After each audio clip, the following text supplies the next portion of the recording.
Okay, so we'll start with the next experiment, that is the last lab experiment.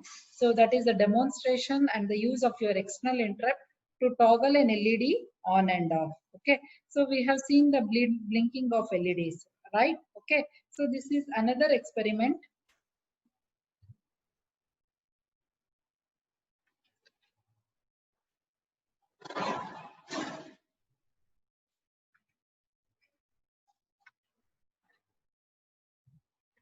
So this is the last experiment. So where like you'll be using an interrupt and then you'll make and separate LED on and off. Okay, so we'll see where it occurs in the board.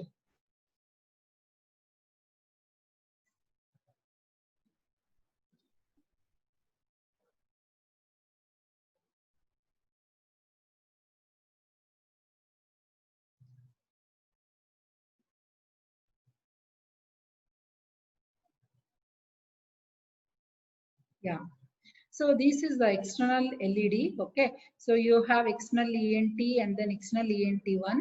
So where you have this LED. So by using this switch, so you can make this LED on and off. Okay. So whereas the first experiment, we have seen the glowing of the LEDs. Those are these blinking of the LEDs.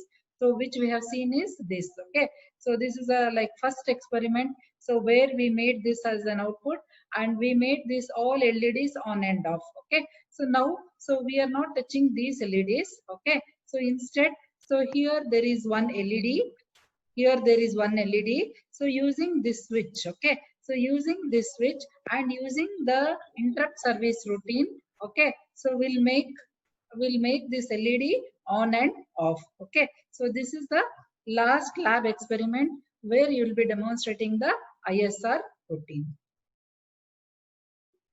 Okay, so before going to that, so you should know something about the interrupts. So what are these interrupts? Okay, so the external interrupts, so these are received from the external devices interfaced with the microcontroller. Okay, so these interrupts, so they can come from the external resources such as switch, as we are using it from the switch, or from the sensor or monitoring device. Okay, so these interrupts, so they are the special events so that require immediate attention. So what happens, so like this the interrupt numbers will be there, so for a microcontroller. So when it comes to that, so normal application, okay, so normal application what you will be executing, okay, so it is dropped. First the interrupt service routine is attended and then thereafter your normal application continues. Okay, so this is what that happens in any ISR routine. Okay, so this interrupts, you should know what is an interrupt, what is an IRQ, and what is an ISR. Okay, so interrupt means it is a signal sent to the CPU, so which indicates that the system event has occurred and which needs immediate attention. Okay, so interrupt IRQ can be thought of as a special request to the CPU to execute the function when the interrupt occurs. Okay, so interrupts in generally we say that, but how come your processor will know? So by seeing the IRQ. So by seeing the IRQ, so it will come to know that an interrupt has been raised, so that immediately one function should be called, and that function is the interrupt service routine. Okay, so interrupt service routine, it is a small piece of code and it is technically called as the interrupt service routine or the ISR. So that when an IRQ arrives to the CPU, it stops executing the code, current code, and then start executing the ISR. So after the ISR execution has finished, so the CPU gets back to where it has stopped. So this is, so we classify them as the two types. So that is the fast IRQ and then normal IRQ. Okay. So then normal IRQs can be further classified as vectored and non-vectored IRQ. So next, so interrupts are handled by vectored interrupt controller. Okay. So this will call it as, so VIC. So VIC stands for Vector Interrupt Control.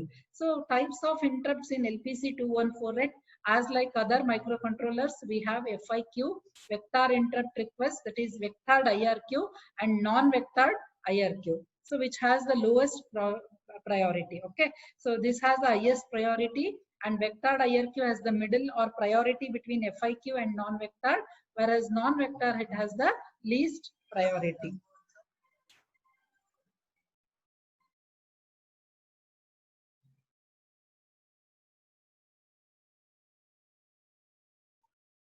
So how non-vector interrupts are handled? So non-vector interrupt service routine, so doesn't point to a unique ISR. So the CPU needs to be supplied with the address of the default or the common ISR that needs to be executed when an interrupt occurs. Okay. So in LPC 2148, so this is facilitated by a register called VIC defined vector address. Okay, so here we'll be defining the ISR. So automatically when an interrupt request comes, so in the ISR, so control will be transferred to execute that routine. So in a nutshell, so vectored IRQ, we'll call it as an VIRQ. It has dedicated IRQ service routine for each interrupt service, and non-vectored IRQ, which we'll call it as NVIRQ. It has the same IRQ service routine for non-vectored interrupts. Okay, so there are 22 interrupt resources in LPC 2148, but there are 16 slots in the vector interrupt control. So here, so we'll be enabling the that is INT0. So that is bit number 14, you should enable it. Okay, so and likewise there are 22 possible resources. So as I said, an interrupt can come from either the UART, timer, whatever the resources, so it can come, whereas slot 0 it has the highest priority, and slot 15 has the lowest priority. So these are some of the registers which will be using it. Enable selective interrupt service, disable the selective interrupt source. Okay. So next vector control, assign the interrupt source and assign the interrupt address. Okay. So like that we'll be using it.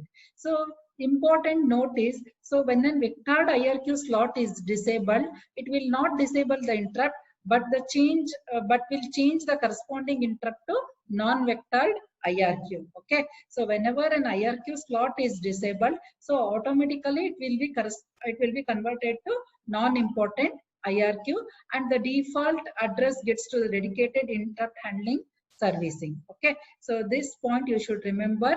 And coming to our board, so we are using P016 port line. We are generating an external interrupt EINT0, so which we have to enable in the IRQ bit 14. Okay, so short JP6. So we press the switch SW10, and the port line goes low, and the external interrupt occurs at the port line P0.16. Okay, so this is what I explained you in the board. Okay, so in the board, so if we go back to that board, so there is a jumper. So when we short it, so we are generating an external interrupt.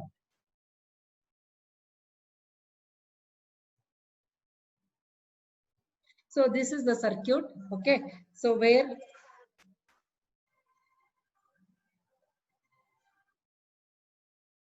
hello, good morning, ಹೇಳಿ sir. Class ತಗೊಂತಾ ಇದ್ದೀನಿ sir, class ತಗೊಂತಾ ಇದ್ದೀನಿ, ಒಂದು ನಿಮಿಷ. ಒಂದು 20 minutes ಮುಗಿಸ್ಬಿಡ್ತೀನಿ. Okay sir. Devaraj ಸರಿಗೆ.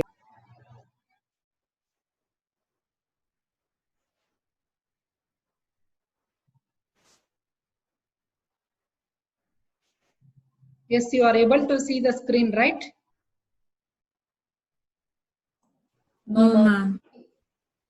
Yes, now? It is sharing, ma'am. That's what it says. Yes, ma'am. Yeah, now you are able to see the screen, right? Yes, ma'am. Okay, so this is what like the on our actual board circuit it will look like this. Okay, so when we short this, okay, so an interrupt is enabled, so thereby we have an LED and that will glow. Okay, so only one single LED. So you should go and you should enable the interrupt.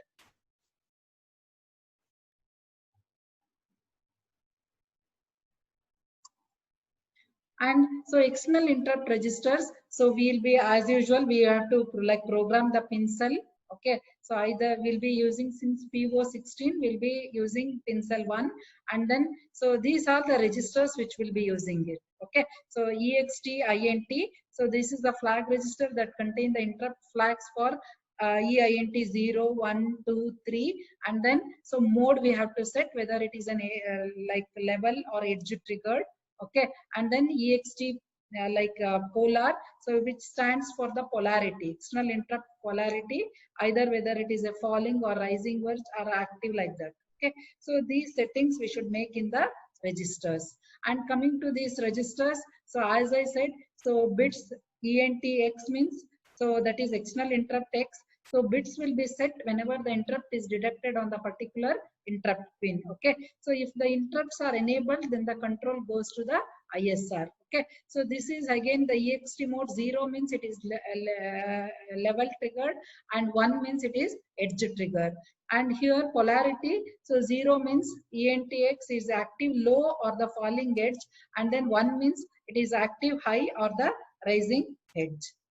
So next, so coming to your program. Okay, so this is your external interrupt program. Okay, so this demonstrate about the external interrupt to the controller. Okay, so this is an embedded C program. So as usual, so we run in an Keil software, and then we'll develop the hex file, and then we'll dump into the flash of your the controller. Okay, so here, so first program, first line, it is the include the header file of the LPC2148. Okay, so that's why we have written include LPC214x.h, and then so this is the declaration of the ISR. So we are using a function called that is the interrupt service routine. So that is declared, and these are the flags we'll be using it. So which are unsigned char, and then so as I said, okay, so 25 line as the output port, because we are using one LED to make it glow. Okay, and then so to select pincel 1 we are programming, and we are programming with the 1 because we are using P0.16 to alternate the function external interrupt 0. Okay, and then mode and polarity. So as like previously explained, it is edge, that is the falling edge trigger, and active low. So that's why we are setting with 0, 1, and polarity as 0, 0. And then so vector address we should assign it. Okay, so that is the assign the ENT ISR function. So here that is the channel we should first allocate for the interrupt priority. So that's why we'll be using an OR function, and this is to enable the 14th bit. Okay, so that is to enable the INT0 interrupt. Okay, so these changes, these registers, so you should make. Okay, so these are the configurations you should remember, and then you should write in the exam also. Coming to the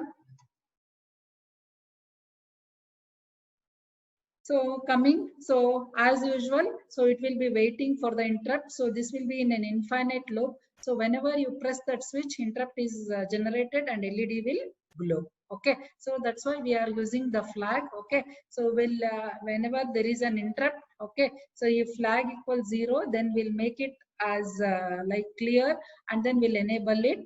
And then if it is 1, then we'll set the IO set 1 IO set 1 to the, that is to, we have to make the LED on and off. Okay, so this is what, so we'll be doing it. So next, this is the interrupt service routine where we'll clear the interrupt and acknowledge, and then so address by default will be assigning it to 0. Okay, so from that point it starts executing the ISR routine. Okay, so this is a very simple program of interrupt. Okay, so let us execute in the Keil, and then we'll see the output.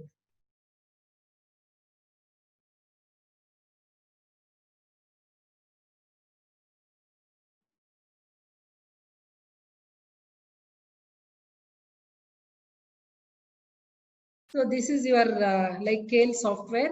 So as usual, first project, new microvision project. Okay, so in that I'm selecting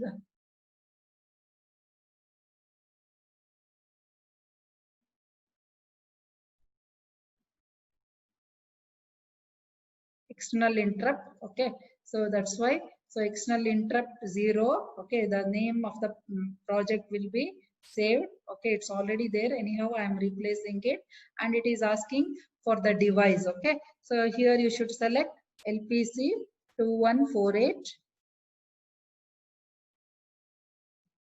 Okay, then it is asking copy startup.s. Since it is an hardware experiment, we require it, but exclusively we have included in the startup.lib.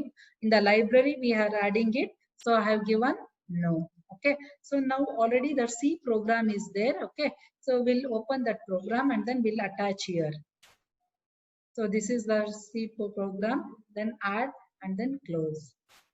So similarly, we'll add the library file also.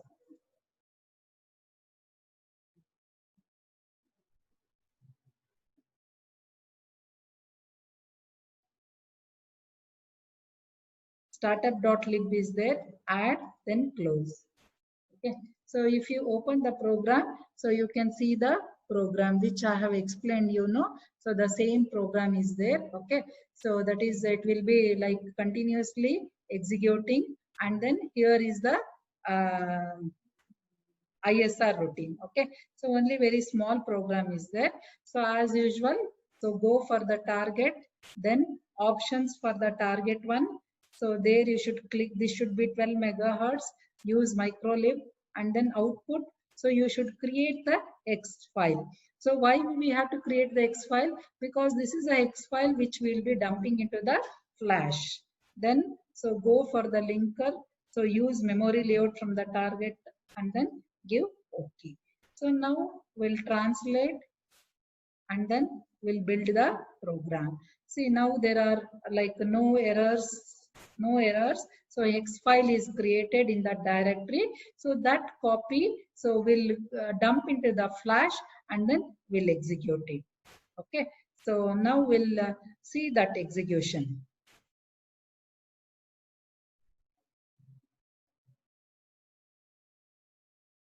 Hello everyone, welcome to the demonstration of the next lab experiment, that is external interrupt, toggling LED using external interrupt. So the first experiment which we have seen, that just blinking the LEDs, right? So here in this experiment what we will be doing is, so here we have an LED which is present on our ARM board. So we are going to blink this LED using an external interrupt. So external interrupt which is used here is a button. So if you press this button, the LED which is present here should toggle. So that is the intention of this experiment. Okay. So here to run this experiment successfully, so make sure that we have a jumper over here. So this jumper is JP6. So this jumper should be shorted to run your experiment successfully. If the jumper is not placed, you will not be able to see the output. So now let us see how to do this in your evaluation board. Okay, we have to launch the Flash Magic, and after launching that, check out the basic step 1, the basic settings, and then check out the step 2, erase blocks used by the hex file, and then browse for your hex file. So here is our hex file, external interrupt 0.hex. And after that, in the step 4, verify after programming checkbox, and then start dumping the code into the flash of your evaluation board. So once you dump the code onto your evaluation board, so now if you press, see now your LED is blinking. So I will press the LED, I'll press the button so that your LED will be off. Okay, then again if I press, it will on, off, on. So it will toggle on, off. So based on the key that you are going to press, which is present on your evaluation board. So that is the output of this program.